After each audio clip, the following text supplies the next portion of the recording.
Hey! De retour pour une nouvelle vidéo. Aujourd'hui, on va parler du battle entre la Ledger et la Trésor. Qui va gagner ce combat? C'est parti, go!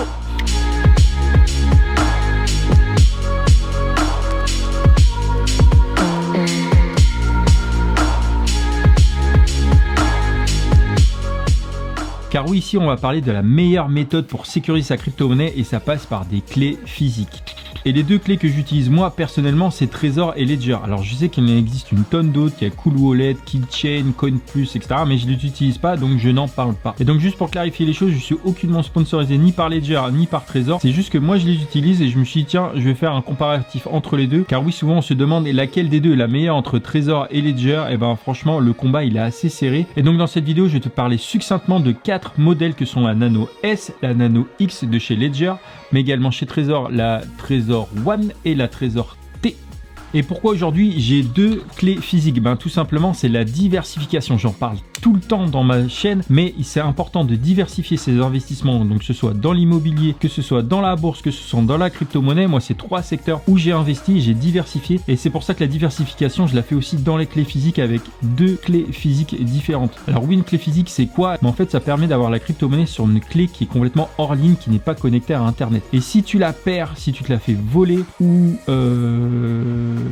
si tu te la fais écraser, parce que j'ai déjà eu cette question là, et ben tout simplement tu as un code de sécurité qui t'est donné à la création de ton compte. Donc ce code c'est quoi? C'est une série de 24 mots que tu notes sur un bout de papier et tu mets ça dans un endroit sûr. Et ça vaut pour Trésor et ça vaut pour Ledger. C'est à dire que pour chaque clé vous avez quand même une clé de secours au cas où vous la perdez, vous la faites voler ou vous la faites écraser ou fait manger par votre chien. Et surtout reste jusqu'au bout de la vidéo parce que je vais te montrer dans quelle situation je préconise telle clé et dans quelle situation je préconise telle autre clé. Et commençons tout de suite par la société Ledger parce qu'elle est cocorico, parce que c'est une entreprise française. Et cette entreprise française Ledger a été créée en 2014 et a vendu plus de 1 million d'unités de Nano S. C'est juste incroyable. Et donc elle est devenue peut-être la référence de la clé privée dans la cryptosphère. Alors oui, elle a connu un gros problème, comme je disais dans l'autre vidéo, en juillet 2020. Alors les crypto-monnaies n'ont pas été piratées, mais c'est les données personnelles comme le nom, prénom, le mail et l'adresse personnelle. Et c'est pour ça que pas mal d'utilisateurs se plaignent de Ledger parce qu'en fait ils ont laissé passer ce leak, cette fuite de données personnelles, et c'est vrai que c'est pas cool. Et depuis, beaucoup d'utilisateurs comme moi, on reçoit beaucoup de mails d'hameçonnage, mais franchement moi j'en ai tellement que c'en est un de plus. Et donc commençons par la clé, la Nano S, qui a été créée en 2016. C'est le premier produit de chez Ledger qui s'est vendu à plus de 1 million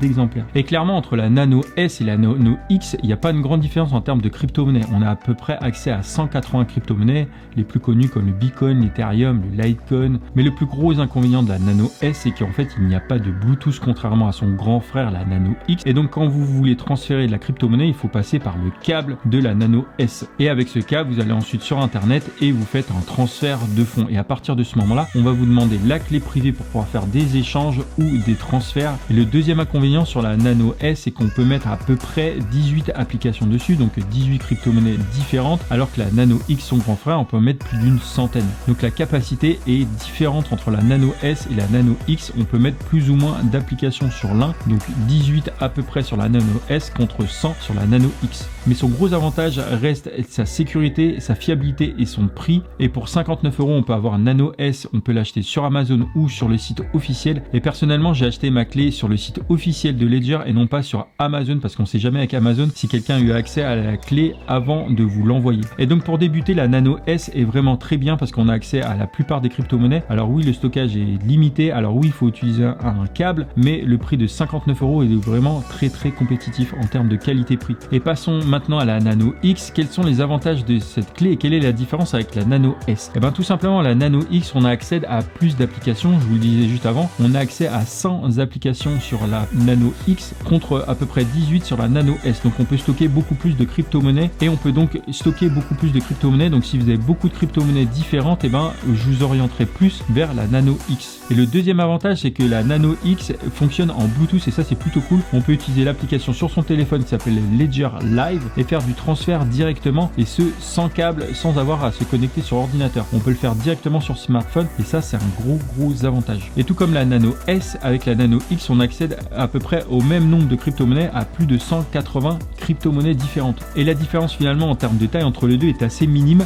La Nano X est légèrement plus grande que la Nano S, mais l'écran est 2 fois plus grand sur la Nano X. Sur la Nano X on a 128 par 64 pixels contre 128 par 32 pixels sur la Nano S. Et on gagne donc en termes de confort et en lisibilité avec la Nano X, mais franchement c'est dérisoire. Et le prix dans tout cela, vous allez me dire, eh ben il est à 119 € au jour de cette vidéo sur Ledger et sur Amazon, mais je vous recommande d'acheter sur le site officiel de Ledger, vous avez un lien juste en bas. Et il y a donc une différence de prix entre la Nano S et la Nano X, il y a une différence de prix de 60 €, donc c'est du simple au double. Et la différence de prix est justifiée par la différence de stockage entre les deux. On peut mettre 18 applications sur la Nano S contre plus de 100 sur la Nano X, et il y a également la fonctionnalité Bluetooth qui est quand même beaucoup plus sympa sur la Nano X. C'est pour ça que je me suis orienté vers ce modèle là spécifiquement, parce qu'on a le Bluetooth, il y a une batterie qui est intégrée, l'écran est plus confortable et plus lisible, et on accède à une technologie qui est un petit peu plus poussée puisque la Nano X a été créée en 2019 contre la Nano S en 2016. Et je vous rassure, en termes de sécurité entre la Nano S et la Nano X c'est grosso modo la même chose, mais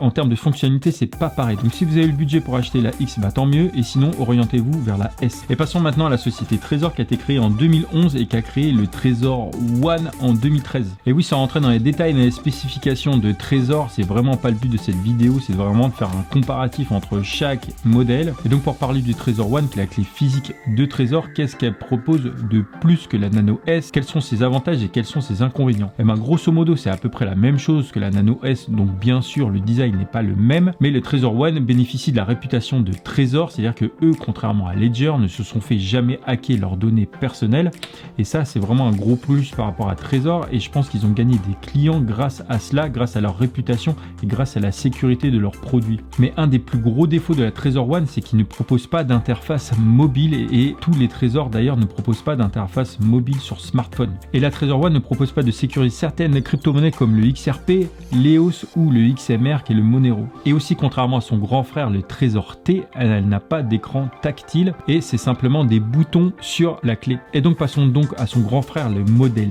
T, le Trezor T. Qu'est-ce qu'il propose de plus par rapport à la Trezor One? Et bien tout simplement on a un écran tactile sur la Trezor T qu'il n'y a pas sur la Trezor One, et donc ça propose plus de sécurité que d'avoir des boutons et où on pourrait tracer éventuellement les données. Et le modèle T propose plus de crypto-monnaies, plus de 1000 crypto-monnaies différentes, et propose donc les crypto-monnaies que sont le XRP, l'EOS et le XMR,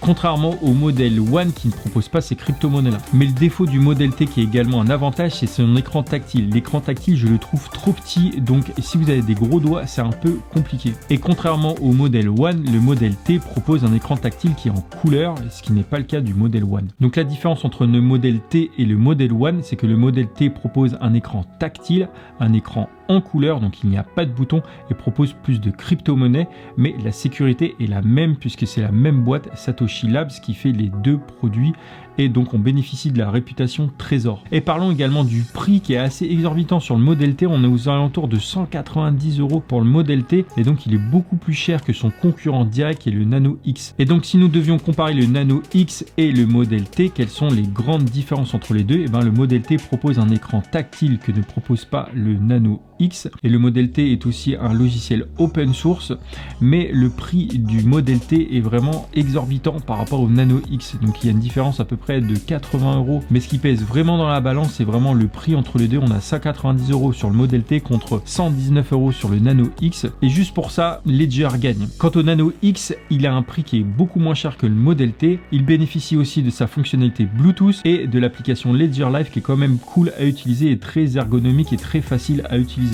Donc entre les deux, entre le modèle T et le modèle X, et ben le prix fait vraiment toute la différence. Et donc le prix et également la réputation des entreprises rentrent dans la balance. D'un côté on a un prix prix très compétitif pour la Nano X, mais Ledger s'est fait pirater ses données personnelles. Je rappelle, c'est pas les crypto-monnaies, mais les données personnelles, mais ça peut rentrer dans la balance. Alors que de l'autre côté, on a un prix assez exorbitant, mais on a une réputation vraiment saine de Trésor. Et donc pour finir cette vidéo, vers quelle clé physique tu t'orienterais? Vers Ledger ou Trésor? Lequel des deux? Et commençons donc en termes de gamme. Si vous voulez un entrée de gamme entre le Nano S et le modèle One, en fait, il y a très peu de différence. Car en termes de prix, c'est exactement le même prix. On a 59 € d'un côté, 59 € de l'autre. Et en termes de fonctionnalité, c'est à peu près la même chose. Par contre, si vous voulez avoir du EOS, du XMR et du XRP, eh ben, vaut mieux s'orienter vers le Nano S qui le propose, puisque le Trésor One ne le propose pas. Donc ici, la différence se fera pas en termes de prix, mais en termes de fonctionnalité, en termes de crypto-monnaie disponible sur l'une et pas sur l'autre. Et en termes de clés physiques haut de gamme, et ben finalement, si ça tenait qu'à moi, et ben je m'orienterais plus vers la Nano X qui est beaucoup plus abordable à 119 € contre 190 € à peu près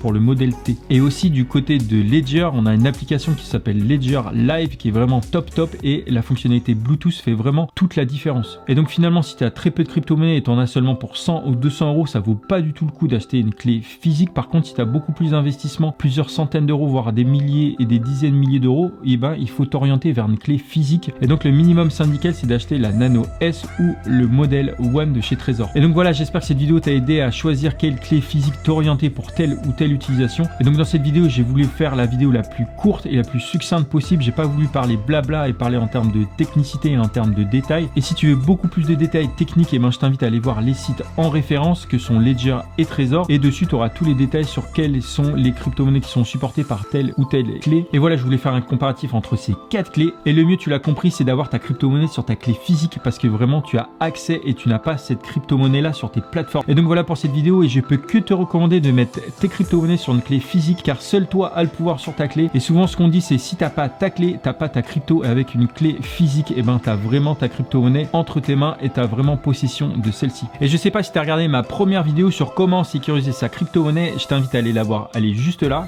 J'ai plein de vidéos sur la crypto-monnaie, je t'invite à aller le voir juste après. Donc voilà, si cette vidéo t'a plu, n'hésite pas à lâcher un petit like, à t'abonner à ma chaîne pour être au courant des dernières vidéos et de déclencher la petite cloche pour être au courant des dernières vidéos sur la finance, l'investissement et la crypto-monnaie. D'ici là, porte-toi bien, je te dis à bientôt. Ciao!